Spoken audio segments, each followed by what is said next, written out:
The Golden Age of Piracy was built on starvation, disease, betrayal, and endless bloodshed, where every black flag promised fortune, but almost always led to shattered ships, public executions, and an unmarked grave beneath the Atlantic, leaving only a handful of legends alive, while thousands of forgotten sailors disappeared into the sea forever. Enjoy the video, and don't forget to subscribe. Picture the year 1717. Stand upon the weather-beaten wharf of Nassau before sunrise, and breathe the mingled scent of rotting oak, planking saturated with Atlantic brine, boiling pine tar bubbling inside blackened cauldrons, damp hemp, rigging stiffened by crystallized salt, whale oil lantern smoke drifting across still water, and sulfur lingering inside bronze cannon barrels after yesterday's test firing. The harbor appears almost peaceful beneath pale gray light, yet every anchored sloop, brigantine, and captured merchant snow conceals crews hardened by years of starvation, mutiny, and relentless violence. The so-called Golden Age of Piracy was never golden for those forced to live through it. Between roughly 1715 and 1725, the Atlantic became an enormous battlefield where commerce, empire, and survival collided with terrifying regularity. Every vessel crossing the Caribbean calculated prevailing winds, the Gulf Stream, and hidden shoals, because a single mistake could carry it directly beneath a black flag. Pirate captains favored fast sloops, displacing between 60 and 120 tons because their shallow draft allowed escape through channels inaccessible to heavier naval frigates. Every hull depended upon massive oak futtocks bolted together with hand-forged iron spikes whose slow corrosion expanded microscopic fractures inside surrounding timber.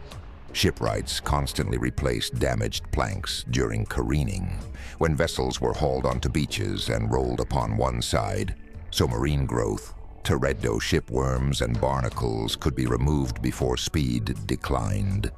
Even a quarter-inch layer of barnacles significantly increased hydrodynamic drag, reducing precious knots during pursuit. Pirate attacks rarely began with immediate cannon fire, because experienced captains understood the economic value of an undamaged prize.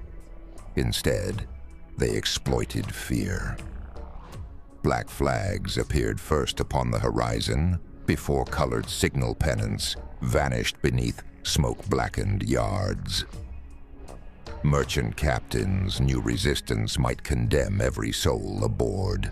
Pirate artillery generally consisted of 6-pounder or 9-pounder bronze cannon weighing between 800 and 1,500 pounds, mounted upon compact oak carriages secured with breeching ropes woven from thick hemp.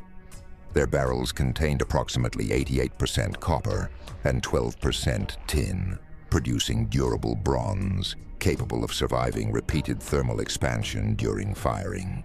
Black powder consisted of roughly 75% potassium nitrate, 15% charcoal, and 10% sulfur. Once ignited through the vent by glowing slow match, combustion generated rapidly expanding gases exceeding thousands of degrees, forcing iron shot through the bore before splintering enemy hull planks into razor-sharp fragments. These wooden splinters frequently inflicted deadlier wounds than the cannonball itself, tearing through muscle and bone with horrifying efficiency. The deafening concussion echoed across open water, while canvas sails snapped violently from pressure waves. Violence aboard pirate vessels followed surprisingly rigid systems despite their brutal reputation. Many crews operated under written articles of agreement, establishing compensation, discipline, voting procedures, and distribution of captured wealth. A carpenter losing one arm during battle might receive significantly greater compensation than an ordinary sailor because skilled labor remained essential aboard wooden ships, constantly threatened by leaks, broken spars, and damaged rudders. Such agreements did not transform pirates into idealists. They merely protected efficiency. Any sailor accused of theft from fellow crewmen risked marooning or execution because internal trust determined survival during storms and combat. Captains commanded respect only while demonstrating courage, navigational competence, and success. Unlike rigid naval hierarchies enforced through corporal punishment, pirate crews occasionally removed ineffective leaders by majority vote. Yet democratic procedures ended immediately once battle commenced. Orders concerning sail trim, boarding formations, and artillery timing required absolute obedience.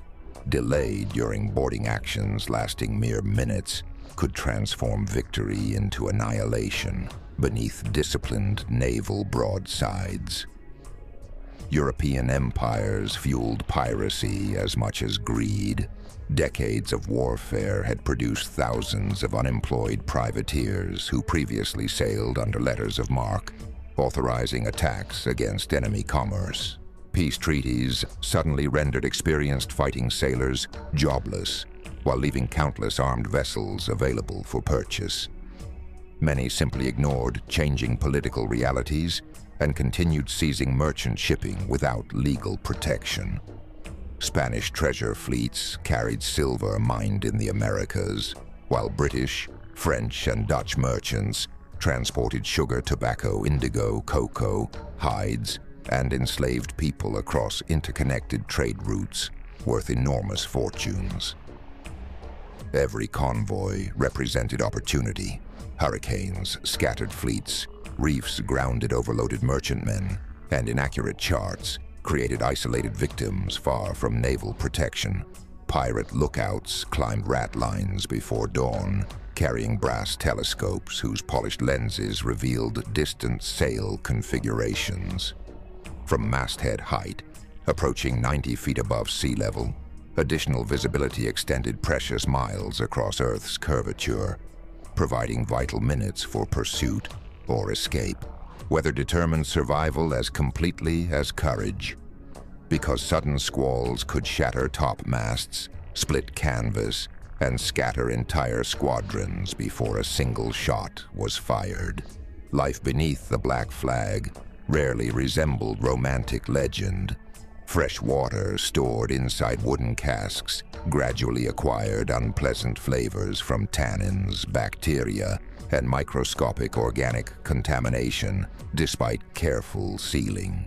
Salted beef hardened into dense fibers, requiring prolonged soaking before cooking, while ship's biscuit often contained weevils whose removal demanded more patience than disgust.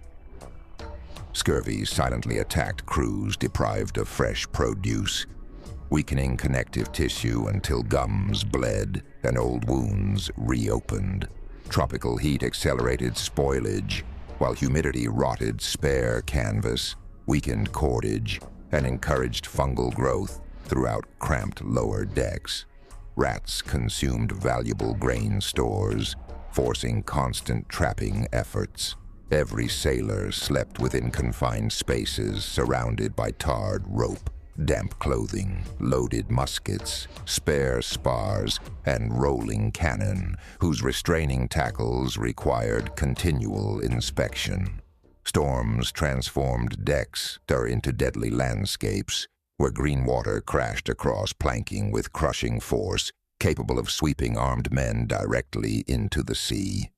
There, heavy wool clothing absorbed water until escape became nearly impossible against relentless Atlantic swells. By the early 1720s, the era that had drowned the seas in blood approached its violent conclusion. Expanding naval patrols, coordinated colonial governors, harsher legal prosecution, and increasingly aggressive escort systems slowly dismantled pirate strongholds from the Bahamas to Madagascar. Captured captains faced admiralty courts, where convictions frequently ended upon public gallows overlooking busy harbors, their bodies afterwards suspended inside iron gibbets as grim warnings to every passing sailor. Yet the physical scars remained long after executions ended.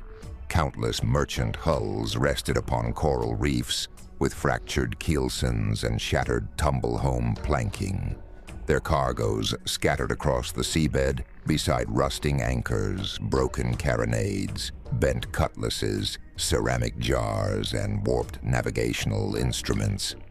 Coastal settlements rebuilt burned warehouses while families waited endlessly for ships that never returned beyond the horizon.